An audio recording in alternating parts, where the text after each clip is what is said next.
Scorpio, kamusta? Welcome ulit dito sa iyong reading.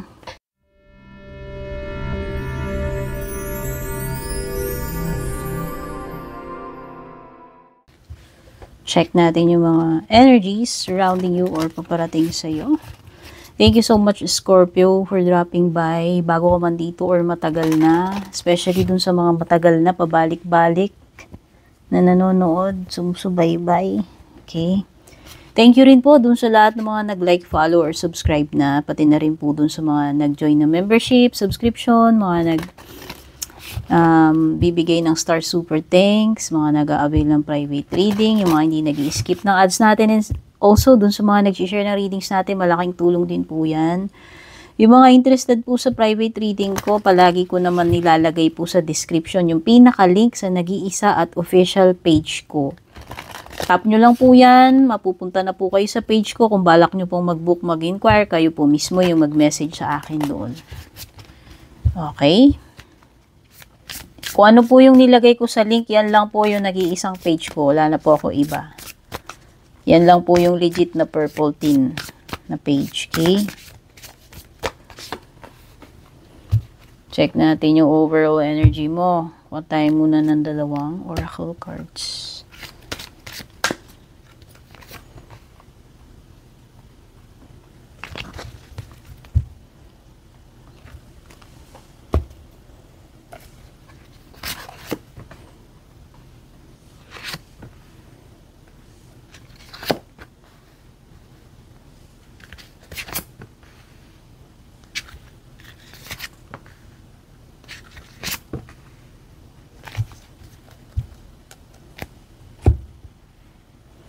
Okay, so, saan na natin tong, okay, spirit guide at saka dreaming.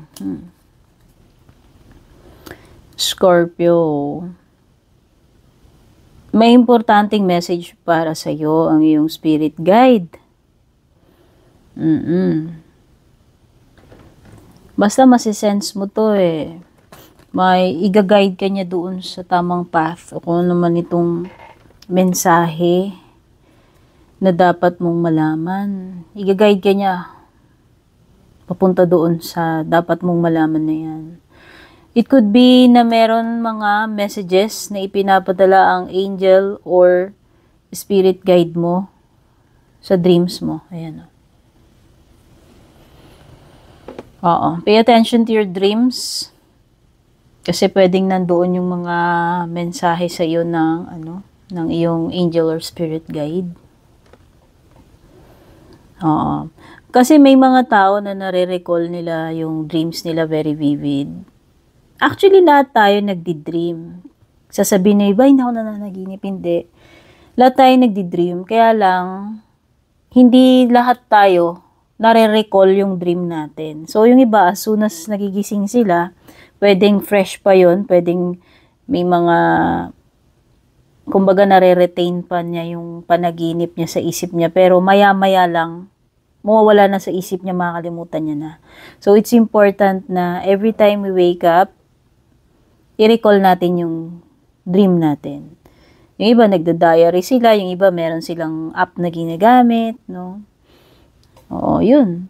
Pwede mong gawin yun kung talagang gusto mong malaman tong message para sa'yo. It could be na your angel or guardian angel or your spirit guide is communicating to you through your dreams, Scorpio. Okay? Okay, yung iba dito pwedeng halimbawa hindi aside doon sa mga messages na ipinapadala ng guide mo or angel mo sa panaginip mo, pwedeng this is something like daydreaming. Okay, siguro may mga ini-imagine ka, pinapangarap, pinafantasize, ini-imagine. Okay, ito yun. Siguro ikaw ay very inspired or dreamy. Itong mga papasok na mga days na ito. Okay. And your overall energy is the Three of Abundance, which is the Three of Pentacles. So, So, ayan na nga. Ito na nga yung mga passions mo, yung mga dinidaydream ninyo, Scorpio. This will lead you to your divine life purpose. So, kaya pala, you are divinely guided. Ayan, oh. Meron kang spirit guide, meron kang dreaming. Kaya sabi ko, mag-pay attention ka sa mga dreams, sa mga panaginip mo. And aside doon, yung mga dinidaydream mo, yung mga ini-imagine mo, pinapangarap mo. Ayan, oh. Kasi kung ano man itong mga dinidaydream mo na yan, pinapangarap mo na yan, sabi dito, it will lead you to your divine life purpose. So parang ang ina-advise sa'yo is do what you love and have confidence sa kung anong talent na ipinagkaloob sa'yo. Okay?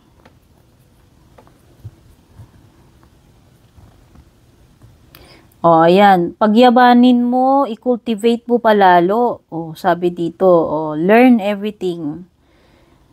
I-cultivate mo yung mga, interests mo, yung mga talent mo na yan, skills mo, by taking classes, getting a mentor, or teaming up with like-minded people. Oo, so, mo pa to, alagaan mo pa, pagyamanin mo, i-cultivate mo palalo kung ano yung mga gifts, talents na meron ka. Okay, this is a flow ng iyong creativity, itong Three of Abundance. This is a card ng collaboration. It could be na meron kang mga bagong mamimit, na like-minded, no? Mga like-minded people. It could be joining a group, an organization, joining a class, no? Basta meron ditong mga tao na pwedeng mamimit mo, makakasama mo, makaka-collaborate mo. Okay? Whether sa mga hobbies mo yan or sa trabaho, pwede rin naman. In the area naman ng financial mo, kabuhayan, trabaho, career mo, Eight of Abundance is Eight of Pentacles. So, ayan, dami mong Pentacles dito, no? So, ibig sabihin, very hands-on ka. Very hands-on ka dito. Talagang you are determined na meron kang ma-achieve. Okay? Eight of Abundance is the Eight of Pentacles. Ayan, oh. Ito na yung time, eh. This is the time, Scorpio, na may mga matututunan kang bago. Aside from that, ito na rin yung time na i-hone mo yung mga skills mo. Kung ano na yung readily available sa'yo. Pwede mo pa ngang mas ma-enhance or mas ma-upgrade yan. Mapa-level up pa yan. So, this is a sign ng leveling up. Pagdating sa career mo, sa negosyo mo, or sa antas ng kabuhayan mo sa flow ng financial. Meron something dito na ma-upgrade eh. So, yun, para sa akin, this is promotion or it could be learning a new skill na pwede mo pang maging, alam mo yun, makadagdag para maka-earn ka pa. So, madagdagan yung source ng income mo. Pwedeng ganun. Okay, it could be a sideline, it could be an investment or starting up a business or magdadagdag ka pa. It could be basta parang anything na related doon para ma-upgrade mo yung anong level na meron ka na ngayon sa iyong career or kung ano mang level ng financial na meron ka, mas mapapangat mo pa yun. Mas mag-yield pa. Okay? So, ang gandang sign yan. Maano ka, ma-pentacles ka. Okay? When it comes to home, family naman, there's card number 20. Si Judgment card ito.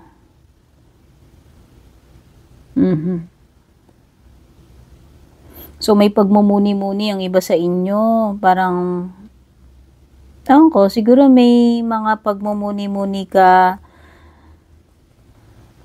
tungkol sa mga bagay na natutunan mo in the past.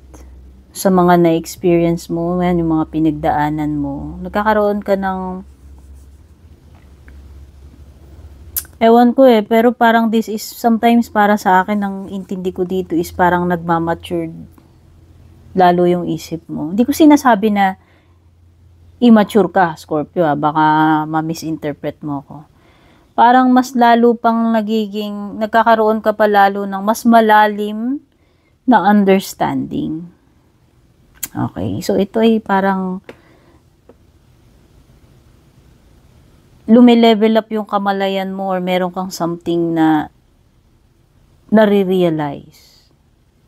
Oo.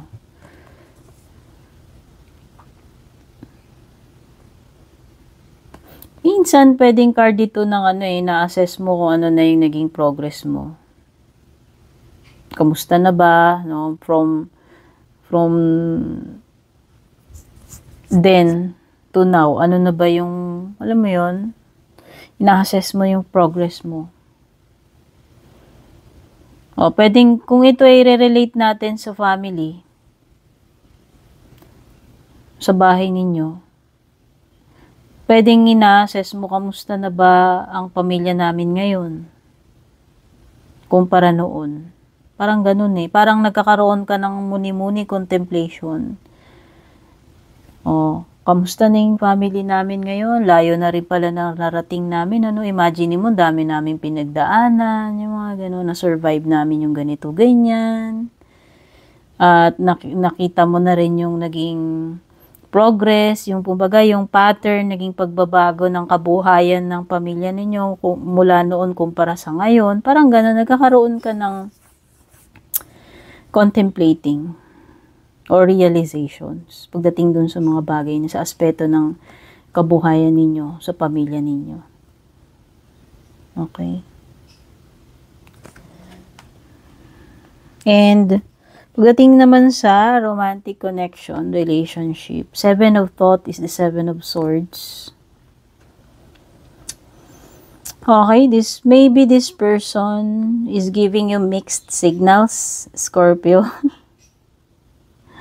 Pwedeng may mga ginagawa to or gagawin tong person mo na makakapagpa-confuse lalo sa'yo.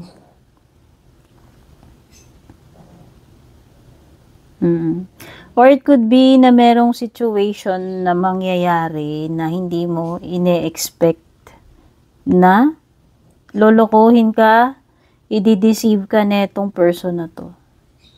Baka merong something na tinatago sa'yo tong person na to na magugulat ka, matutuklasan mo in the near future.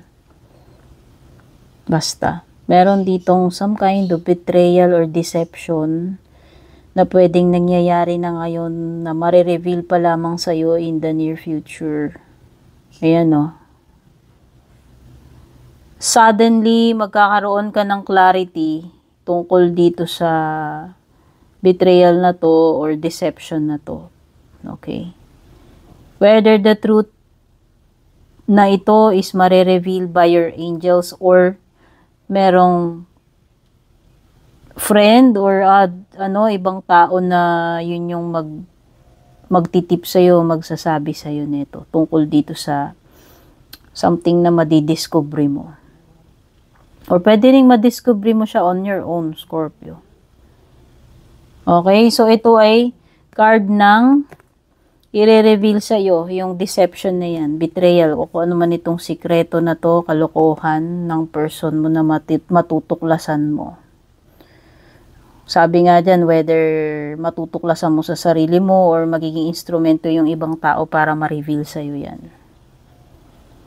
Ang importante dito, matatauhan ka Magigising ka na itong person na to meron palang ganito ganyan, no? Going on. Sa hindi mo naman inaasahan, meron ka, oh my God. So this is the Three of Emotion. It could be a third party situation, Scorpio. Ito na yung hindi mo inaasahan. Kung ito ay related dito sa love life mo, yung sinasabi dito kanina na marireveal, baka yun yung marireveal sa'yo na pwedeng meron ka palang kahati o tatlo pala kayo dito sa, kumbaga, love triangle. O may third party, no? Okay. So, isa yan sa marireveal sa'yo na hindi mo alam na tatlo pala kayo dito sa relationship na ito. But aside from that, on a positive note naman, itong Three of Emotion na to, there's a celebration around the corner na paparating. Okay? Basta merong something dito na ipagse-celebrate. Merong bonding, gathering, party, kung ano man yan. O baka ito ay, sabi dito, pwedeng may possibility ng, yan, may mga mamimit ka na bago, whether friend or romantic. Meron ding iba dito, pwedeng pregnancy na paparating, whether it's you or a family member. Basta may mga dapat ipag-celebrate. Ayan o, basta may mga makikilala kang bago. Parang tugma dito sa Three of Abundance. Ito naman yung sa career mo, business mo. Okay? So, ayan. May mga may mga bagong taong darating sa buhay mo. Makakasama, makikilala. Tignan pa natin yung mga ibang paparating sa iyo, Scorpio. Beware of great pride, Scorpio.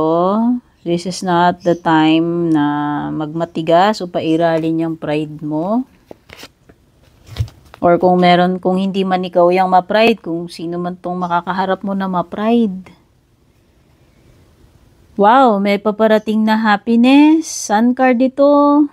No, ibig sabihin ng Sun card is assurance na all will be well. Kapag sa health, this is a card ng ng strength, recovery period, o ganun din sa financial, sa health, or matatapos na yung mga gloomy days, mapapalitan ng bright, sunny days. So, yan yung mga paparating pa. Okay, ito na nga yun. So, may strong feelings, emotion dito. It could be love or hate coming from you or coming from another person. Oh, may matigas ulo talaga. Yun yung ma-pride sa tingin ko kung sino yan.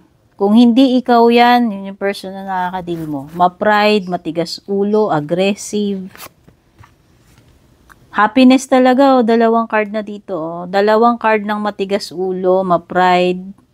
Dalawang card ng happiness.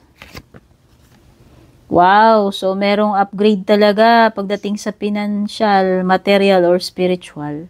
Ito yung spiritual, sabi ko nga parang may nare-realize ka dito sa judgment card. Okay, so pwedeng spiritual level up, career level up, material level up. Ayan na nga, tapos na yung mga yung mahihirap na pinagdadaanan mo. Ito na yung rainbow paparating, no? So, tapos na yung mga hardships at paparating na yung kaginhawaan, happy times. At sa iyong closing message, you have organization, the Emperor card. Wow! So, definitely, meron talagang pagle-level up sa'yo. Whether, yun na nga, mag-upgrade ka ng kaalaman mo, skill mo, o literal na magkakaroon ng level up sa career. Like promotion or pag-increase ng salary. So, nakikita ko dito, magiging successful ka sa gagawin mo, kung ano man ito. Mamamanage mo ng maayos ito. O baka may offer na position sa'yo or opportunity rin. Oo. So, nakikita ko kung ano man itong gagawin mo, magagawa mo siya successfully. Kailangan mo lang maging organized, kailangan mo lang maging confident kasi sa tingin ko, kung ano man itong task or gagawin mo na to, ma-assign sa'yo, magagawa mo yan ng tama. Alam mo yung gagawin mo dyan eh. Oo. So, nakikita ko dito, ito ay mamamaniubra mo, mamamanage mo ng maayos ito. Okay. So, pagdating sa mga signs, pwedeng may Aries. Lots of earth signs, Taurus, Virgo, Capricorn. Oo. So, halos lahat ng elements nandito, pero majority is earth. So, mas marami yung earth signs. Pero meron ding, water, may air, and Aries. Okay? So, yan yung reading mo, Scorpio. Sana makatulong sa yan. Take care. God bless. Babush.